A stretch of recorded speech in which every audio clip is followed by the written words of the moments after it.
I do get a lot of like illustration and like imagery when I listen to other people's music. When I'm actually creating myself, I'm not necessarily seeing, I guess, the visuals when I'm making it. But I always try and feel if this, I just always try and see if the music that I'm making is taking me to like a different place. Like, do I almost have like an out of body like type feeling to it, an association where I feel like it's elevating me and taking me mentally somewhere. And if it does that, then I feel like it's got like an emotional, like cinematic type quality to it. Cause I always try and achieve that with the music, is to, yeah, take the listener on like a journey and teleport them to like some higher place, I guess.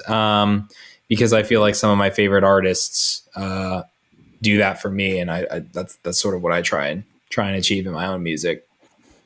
Yeah, well, I get that vibe when I listen to your music, and I also see the way that you lose yourself with live performances, because I tuned into the Digital Mirage set. Oh, nice.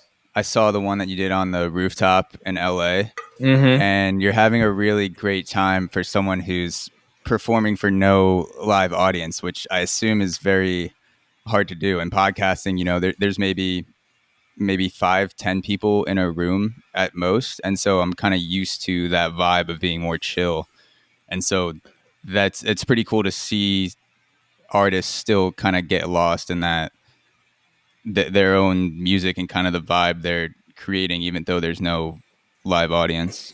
Yeah, I mean, it's definitely it's definitely different doing that on a live stream, because nobody is there. Like a lot of times you're assisted so much at like a music festival or a sold out show by the energy of the crowd, and it really helps elevate you. Whereas, yeah, the live streams are a completely different experience. But yeah, I mean, I get really immersed into the music when I'm performing, and I know that I also try and make a conscious effort to be enthusiastic about it and get into it, because I know that comes across to a viewer. If they can feel my energy and enthusiasm on a camera or at a music venue, I think they're gonna respond to it in a positive way. So I always try and convey that energy and passion for my music that I have. So for a performance, like, let's say the one you did, was it your house for Digital Mirage? It looked like it was your...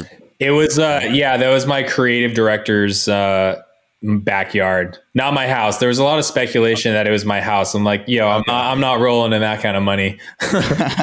Well, it was a dope setup, regardless. Yeah, so it was fun to do it there for sure. For a performance like that, how do you get yourself in that headspace where you want to be enthusiastic? Like you said, you want to pump yourself up. You want to get yourself going for the people that are watching on the other side of a screen. What are some of the things that you've learned from live performances that can kind of get you in that zone for the remote ones now?